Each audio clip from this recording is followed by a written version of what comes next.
मेरे भाई, 7th phase बहाली जो प्रक्रिया है ये बहुत ही जटिलताओं के साथ गुजरी है और ये बहाली के जो संकेत हैं वो अब शुरू होने के आसार दिख रहे हैं। लेकिन कुछ ऐसा भी वर्ग है जो अभी भी सचिवालय जा रहा है, जो STET 2023 होने वाला है। इसको लेकर के लोगों की जो चिंताएं हैं वो अभी भी बरकरार है। कुछ ऐसा भी गठन है अभी जो भी सचिवालय का दौरा कर रहा है और सचिवालय के अंदर अलग अलग अधिकारियों से यहाँ तक कि MP MLA से लोग मिल रहे हैं और उनका कहना है कि STET 2023 हो रहा है, इसको मर्ज करके ही बहाली की जाए। और ऐसे ही सवाल मेरे पास कई कैंडिडेट्स के आए कि 2023 जो STET होने वाला है, क्या वाकई में इस STET को सरकार मर्ज कर देगी? तो हालांकि जो शिक्षा मंत्री के अभी के संकेत मिल रहे हैं और जो नियमावली रिलीज करने की बात कही जा रही है, इन बातों को अगर आप समझिए तो साफ जाहिर होता है कि 2023 जो STET है वो मर्ज नहीं होने वाली है। लेकिन चूंकि जान रहे हैं कि ये नई सरकार है, वो सभी को सम्मिलित करके बड़े पैमाने पे रिक्रूटमेंट को दिखा करके बहाबाही जो लूटने का काम कर रही है, ये खतरे की घंटी है। और इसी में जो नए अभ्यर्थी हैं जो इन नेताओं से मिल रहे हैं और उन्हें लेटर सौंप रहे हैं, जो BEd धारी लड़के हैं, इनके लेटर्स अभी उन्हें मिल रहे हैं कि 2023 जब हो रहा है तो सरकार के पास रिक्तियाँ काफ़ी ज़्यादा है, तो सबको मर्ज करके ही बहाली की जाए।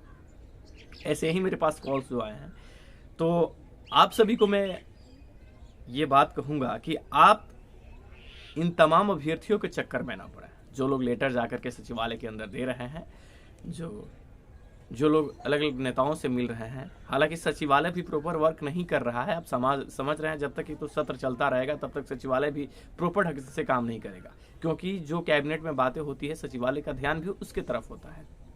लेकिन फिर भी आप ये जान लीजिए कि सरकार ने जो बहाली की बात कही है उसमें 2023 STET इन्वॉल्व नहीं होगा। ये फाइनली संकेत हैं कि अब इसमें इन्वॉल्व नहीं हो रहा है।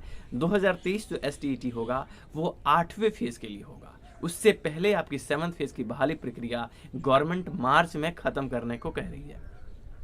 लिहाजा आपकी जो परेशानी है वो नहीं होना चाहिए। और हाँ, जो अलग अलग आकर के लोग अलग अलग किसी पे कमेंट करते हैं, किसी के बारे में गलत कहना बड़ा आसान है। आप अगर अच्छे छवि के हो तो आप अपने दिल से, दिमाग से ये बात पूछो कि आप क्या सही काम किए हो। मैंने शुरू से लोगों को एक बात संकेत दिया कि 13 दिसंबर को आंदोलन सही नहीं था। अगर वही आंदोलन 12 को हुए होते या वही आंदोलन 14 के हुए होते तो मैं कह रहा हूं कि माननीय तेजस्वी यादव आकर के अनाउंसमेंट किए होते और शिक्षा मंत्री को 14 दिसंबर को नहीं बोलना पड़ता। देखिए, जन सैलाब बहुत था, प्रोटेस्ट अच्छा था, मैं प्रोटेस्ट को के अगेंस्ट नहीं जाके कुछ कह रहा हूं। मैं सिर्फ ये कह रहा हूं कि कुछ खामियां होती है जो आप करते हैं, क्योंकि फुली 13 दिसंबर के जो प्रोटेस्ट थे वो बीजेपी को समर्पित थे।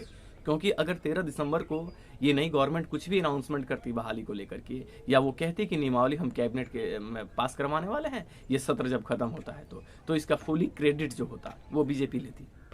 वो कहती कि हमने बहाली को ओपन करवाया, हमने आवाज़ उठाया, 13 तारीख को हमने सत्र नहीं चलने का ऐलान किया था, सरकार इससे डरी, सरकार झुकी। क्या आपको लगता है कि रूल करने वाली पार्टी उन्हें ये पूरा क्रेडिट देती?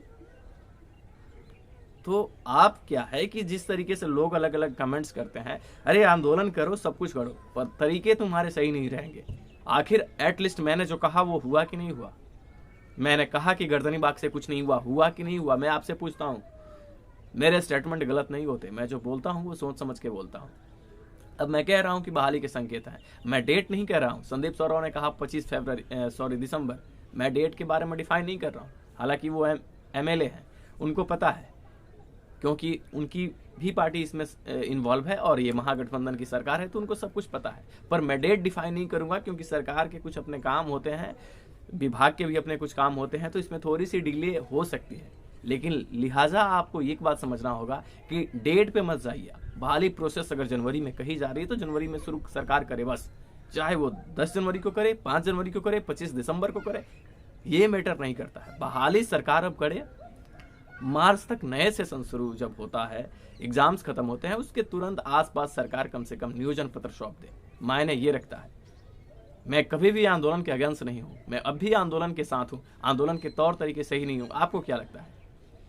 एक ही काम को बार बार रिपीट करो तो इरिटेशन होता है, और वैसे ही प्रोटेस्ट को बार बार करते हो तो इसके साइड इफेक्ट भी होते हैं।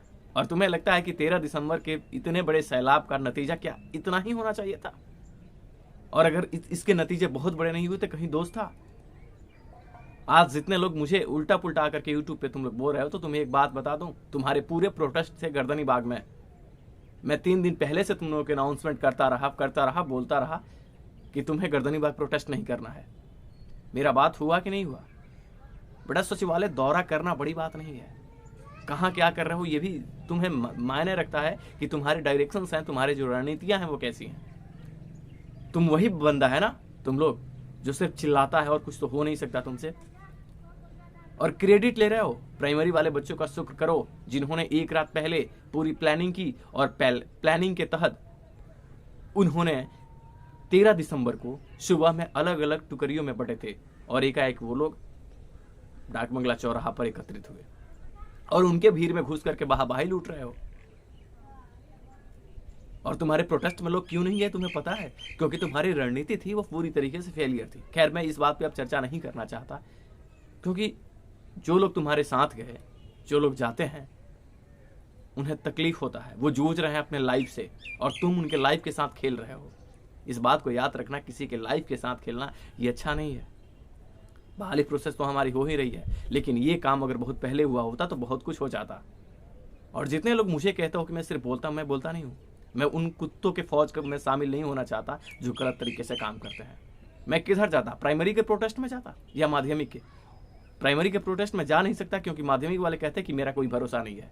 माध्यमिक के प्रोटेस्ट में मैं नहीं गया क्योंकि मैं जो पहले से बता रहा था वही होना था, पर वो ये नहीं कर रहे थे। ये गर्दनी बाग में टेंट गिराएंगे, टेंट हाउस जाके नाच करेंगे, इसके मैं अगेंस्ट था।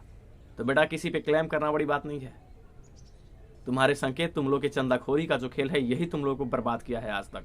और अब मुझे नहीं लगता कि प्रोटेस्ट के ज़्यादा कुछ ये है, लेकिन फिर भी अभ्यर्थी जो हैं उनको सचेत रहना है और अभी भी उनको एकजुट होना है। मैं थैंक्स बोलता हूँ प्राइमरी वालों को। देखो कितने अच्छे मास्टरमाइंड हैं वो लोग 13 दिसंबर को बाहर प्रोटेस्ट किए, 14 से फिर वहां बैठ के प्रोटेस्ट कर रहे हैं।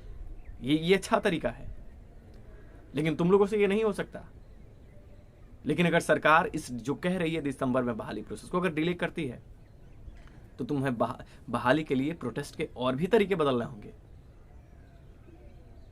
तो कंप्लेन मत करो। हाँ, 2023 तो STTA मर्ज नहीं किया जाएगा, आप चिंतित मत होइए। चाहे कुछ भी हो जाए, सरकार के संकेत पॉजिटिव हैं। अब बहाली ओपन होगी, लेकिन यह भी नहीं झुठलाया जा सकता कि माननीय तेजस्वी यादव जून महीने में शिक्षक बहाली प्रोसेस का बात किए हैं। ये एक निगेटिव पॉइंट हमारे बीच है, उनके ट्विटर हैंडल पे ये बातें हैं, लेकिन माननीय शिक्षा मंत्री कह रहे हैं कि मार्च तक आपकी ज्वाइनिंग की बात रखी जाएगी। लेकिन मार्च तक की जो बातें हैं वो सही है, और जून आई थिंक प्राइमरी की बहाली आगे बढ़े। जून से प्राइमरी की बहाली आगे बढ़े। हालांकि सरकार तो पहले ही कह रही है, मैं डीमोटिवेट नहीं कह रहा हूँ, लेकिन माननीय तेजस्वी यादव के कुछ ट्विटर हैंडल से कुछ ट्वीट हुआ है, तो उसके भी कुछ मायने होंगे। तो आई थिंक मुझे लगता है कि अप्रैल तक या मई तक तो ये बहाली प्रक्रिया आपको ले जाएगी सरकार, माध्यमिक की अप्रैल तक, और उसके बाद मई जून से आपकी प्राइमरी शिक्षक बहाली प्रक्रिया आगे बढ़ेगी।